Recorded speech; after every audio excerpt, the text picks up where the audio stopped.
Welcome to my YouTube channel. तो friends, इस video में हम सीडीपी के 81 क्वेश्चन से लेकर के 100 क्वेश्चन तक सॉल्व करेंगे। 20 क्वेश्चन इस वीडियो में कराएंगे जो कि सीटेट पेपर फर्स्ट और सेकंड दोनों के लिए महत्वपूर्ण है तथा ये क्वेश्चन जो तो पीवाईक्यू के क्वेश्चन है फ्रेंड्स। प्रीवियस ईयर में बार बार पूछे जाने वाले क्वेश्चन हैं। तो देखिएगा, इसमें 81 नंबर वाला क्वेश्चन है कि क्लाउड पिक्चर टेस्ट जो है तो ये निम्न में से किसके मापन में प्रयुक्त होता है। तो फ्रेंड देखिएगा, बुद्धि यानी इंटेलिजेंस के मापन में, उसके बाद है व्यक्तित्व यानी पर्सनालिटी के मापन में, अभिक्षमता यानी एप्टीट्यूड के मापन में, उसके बाद में है कि अभिरुचि यानी एप्टीट्यूड, तो इसके मापन में। तो फ्रेंड देखिएगा, इसका सही उत्तर हो जाएगा कि क्लाउड पिक्चर टेस्ट जो है तो ये व्यक्तित्व के मापन में प्रयुक्त किया जाता है, यानी पर्सनालिटी के मापन में जो है तो क्लाउड पिक्चर टेस्ट का प्रयोग किया जाता है। तो सही उत्तर इसका हो जाएगा ऑप्शन नंबर बी। अब अगला क्वेश्चन देखिएगा, पूर्व अनुभव के आधार पर यानी पहले के अनुभव के आधार पर संवेदना को अर्थ प्रदान करना, तो यह क्या कहलाता है। पूर्व अनुभव के आधार पर इसमें पूछा गया है कि संवेदना को अर्थ प्रदान करना, तो ये क्या कहलाता है। तो देखिएगा, संवेदना, प्रत्यक्ष ज्ञान, अभिप्रेरणा या कल्पना। तो पूर्व अनुभव के आधार पर इसमें पूछा गया है कि संवेदना को अर्थ प्रदान करना तो क्या कहलाता है। तो सही उत्तर इसका हो जाएगा ऑप्शन नंबर बी, प्रत्यक्ष ज्ञान।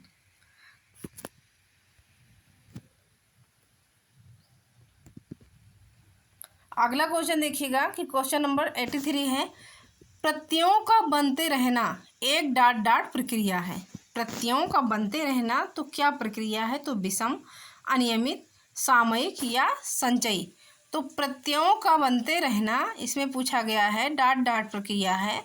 तो राइट आंसर इसका हो जाएगा ऑप्शन नंबर 4 कि संचयी। प्रत्ययों का बनते रहना तो संचयी प्रक्रिया है। तो देखिएगा, सही उत्तर इसका हो जाएगा ऑप्शन नंबर 4 कम्यूलेटिव यानी संचयी प्रक्रिया है। अब अगला क्वेश्चन देखिएगा, क्वेश्चन नंबर 84 है कि निम्नलिखित में से कौन सा कारक स्मृति से संबंधित नहीं है। कौन सा कारक जो है स्मृति यानी याद से संबंधित नहीं है। तो पहचान, आइडेंटिटी, धारण, होल्डिंग, पुनर्मरण, रिफ्रेंसेस, उसके बाद अनुभूति, तो कॉग्निशन। तो फ्रेंड देखिएगा, इसमें पूछा गया है कि निम्नलिखित में से कौन सा कारक स्मृति से संबंधित नहीं है। तो सही उत्तर इसका हो जाएगा अनुभूति, यानी कॉग्निशन जो है तो ये स्मृति से संबंधित नहीं है।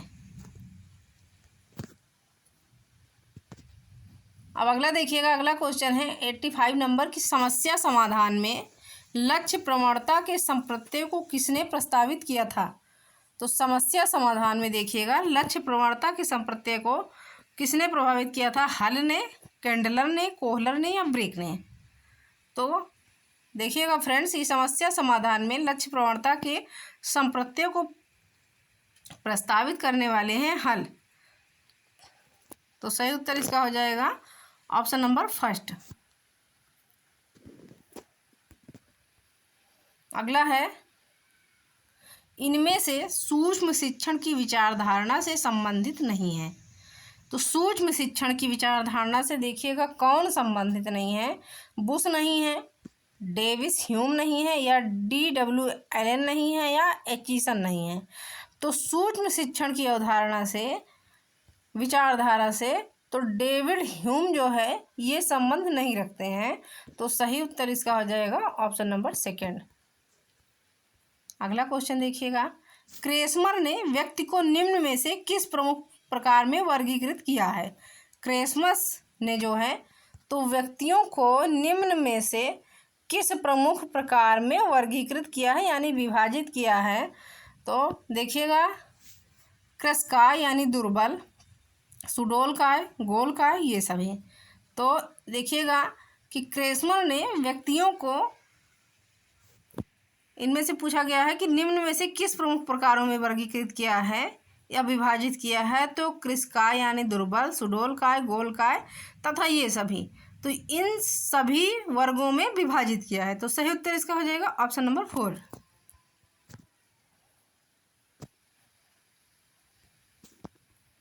अगला क्वेश्चन है, आगमनात्मक तर्क के स्तरों में कौन सा शामिल नहीं है। तो आगमनात्मक तर्क के स्तरों में देखिएगा कौन सा शामिल नहीं है। अवलोकन यानी ओवरव्यू, प्रयोग यानी एक्सपेरिमेंट, उसके बाद में है सामान्यीकरण यानी जनरलाइजेशन, उसके बाद में है कल्पना यानी इमेजिनेशन। तो इसमें पूछा गया है आगमनात्मक तर्क के स्तरों में कौन सा शामिल नहीं है। तो कल्पना यानी इमेजिनेशन जो है तो ये शामिल नहीं है। तो सही उत्तर इसका हो जाएगा ऑप्शन नंबर 4। अब अगला क्वेश्चन है कि सृजनशीलता की पहचान है तो किसने सृजनात्मक चिंतन परीक्षण का निर्माण किया है। तो सृजनशीलता की पहचान है तो इसमें पूछा गया है किसने सृजनात्मक चिंतन परीक्षण का निर्माण किया है। तो मेरी फील्ड ने किया है, टोरेंस ने किया है, कोल एवं ब्रूस ने, या केंट ने। तो इसमें कहा गया है सृजनशीलता की पहचान है तो किसने जो है सृजनात्मक चिंतन परीक्षण किया है। तो सही उत्तर इसका हो जाएगा टोरेंस ने किया है। ऑप्शन नंबर बी इसका सही उत्तर हो जाएगा। अगला क्वेश्चन है कि व्यक्तित्व व्यक्ति के अंतर्गत उन मनोशारीरिक गुणों का गतिशील संगठन है जो पर्यावरण में उसके अपूर्व समायोजन को निर्धारित करते हैं।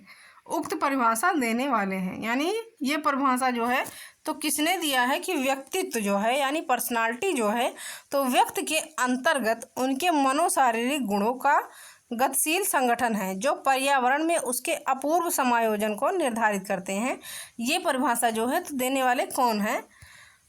तो देखिएगा M. Elman, S. Freud, G. W. Allport या J. E. डेसी।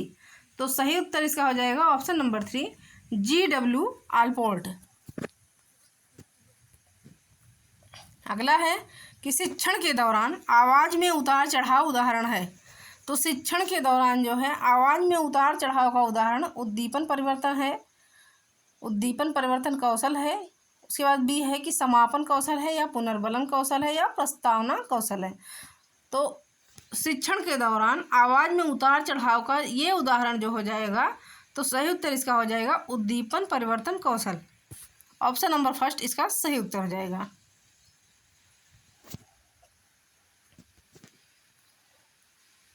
अगला क्वेश्चन है कि निम्न में से कौन सी शिक्षण विधि प्रजातांत्रिक नहीं है।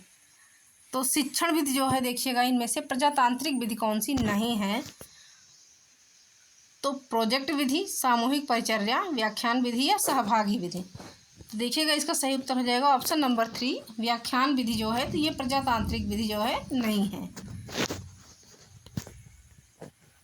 अगला है कि संघनन का सिद्धांत निम्न में से किसकी व्याख्या करता है।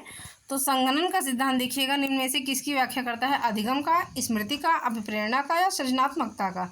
तो संघनन का सिद्धांत फ्रेंड्स इसमें जो है संघनन के सिद्धांत तो स्मृति की व्याख्या करता है। तो सही उत्तर इसका हो जाएगा ऑप्शन नंबर 2 स्मृति यानी मेमोरी का। अगला है कि चिंतनशील सोच की चर्चा इनमें से किसने की है। तो चिंतनशील सोच की चर्चा इनमें से देखिएगा किसने किया है, ड्यूवी ने, रास ने, वुडवर्थ ने या ड्रेवर ने। तो चिंतनशील सोच की चर्चा इनमें से जो है तो राइट आंसर इसका हो जाएगा ऑप्शन नंबर 5 ड्यूवी ने किया है। ड्यूवी ने जो है तो चिंतनशील सोच की चर्चा इन्होंने किया है। सही उत्तर इसका हो जाएगा ऑप्शन नंबर 1। अगला क्वेश्चन देखिएगा क्वेश्चन नंबर 95 है कि निम्नलिखित में से कौन सा समूह सृजनात्मकता के तत्वों के संबंध में सही है। निम्नलिखित में से तो कौन सा समूह जो है तो सृजनात्मकता के तत्वों में संबंध में सही है। तो पहला ऑप्शन है प्रवाह, विविधता, मौलिकता या सहकारिता। उसके बाद है बी प्रवाह, व्यवहार्यता, मौलिकता या विस्तारण। अब सी है कि बारंबारता, विविधता, मौलिकता, विस्तारण। उसके बाद 4 है कि प्रवाह, विविधता, मौलिकता तथा विस्तारण। तो सही उत्तर इसका हो जाएगा ऑप्शन नंबर 4 कि सृजनात्मकता के तत्वों में संबंध में सही है। तो सबसे पहले है प्रवाह, विविधता, मौलिकता तथा विस्तारण। तो सही उत्तर इसका हो जाएगा ऑप्शन नंबर 4। अगला क्वेश्चन है कि ब्रोन-फेन-ब्रेनर के जैव पारिस्थितिकी सिद्धांत के अनुसार सामाजिक रीति रिवाज व परंपराओं को किस स्तर में शामिल किया जाता है। इसमें कहा गया है ब्रोन, फेन एवं ब्रेनर के जैव पारिस्थितिकी सिद्धांत के अनुसार जो है तो सामाजिक रीति रिवाज व परंपराओं को किस स्तर में शामिल किया जाता है। तो बाह्य मंडल के स्तर पर, उसके बाद है घटना मंडल, उसके बाद है लघु मंडल या बृहद मंडल। तो देखिएगा ब्रोन, फेन, ब्रोनर के जैव पारिस्थितिकी सिद्धांत के अनुसार सामाजिक रीति रिवाज व परंपराओं को, तो सही उत्तर इसका हो जाएगा कि देखिएगा फ्रेंड कि ब्रोन, फेन एवं ब्रोनर के जैव पारिस्थितिकी सिद्धांत के अनुसार तो सामाजिक रीति रिवाज व परंपराओं को इसमें देखिएगा किस स्तर में शामिल किया जाता है। तो सही उत्तर इसका हो जाएगा ऑप्शन नंबर बी कि घटना मंडल स्तर पर।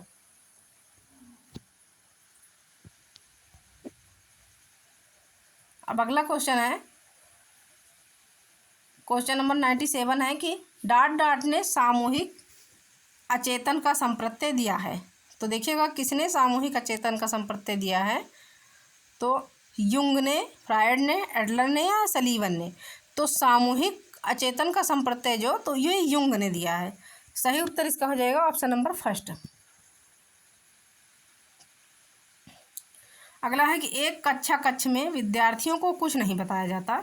एक कक्षा कक्ष है तो वहाँ पर विद्यार्थियों को कुछ नहीं बताया जाता और उन्हें सावधानी पूर्वक बनाए गए प्रश्नों के माध्यम से हाल तक पहुँचाया जाता है। वे पास में उपलब्ध पुस्तकों और अन्य सामग्री उपयोग में ला सकते हैं। प्रयोग में लाई गई शिक्षण विधि ये क्या कहलाती है।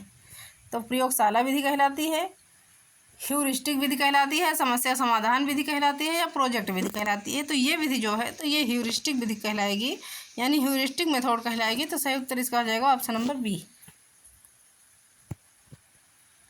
अगला है कि कक्षा में क्रिया को प्रधानता देने वाले प्रथम शिक्षा शास्त्री थे। यानी कक्षा में क्रिया को प्रधानता देने वाले प्रथम शिक्षा शास्त्री कौन थे। कमेनियस थे, पस्ट्रालाजी थे, फ्रोबेल थे या किलपैट्रिक थे। तो कक्षा में क्रिया को प्रधानता देने वाले प्रथम शिक्षा शास्त्री थे पस्ट्रालाजी। सही उत्तर इसका हो जाएगा ऑप्शन नंबर बी। अब इस वीडियो का सबसे लास्ट वाला क्वेश्चन देखिएगा 100 नंबर कि किस विधि में छात्र काम करना सीखता है। इसमें पूछा गया है कि किस विधि में जो है तो छात्र काम करके सीखता है। पाठ्यपुस्तक विधि में, व्याख्यान विधि में, प्रदर्शन विधि में या अन्वेषण विधि में। तो छात्र जो है तो किस विधि में काम करके सीखता है। तो सही उत्तर इसका हो जाएगा अन्वेषण विधि, यानी एक्सप्लोरेशन मेथड में जो है तो छात्र काम करके सीखता है। तो सही उत्तर इसका हो जाएगा ऑप्शन नंबर 4।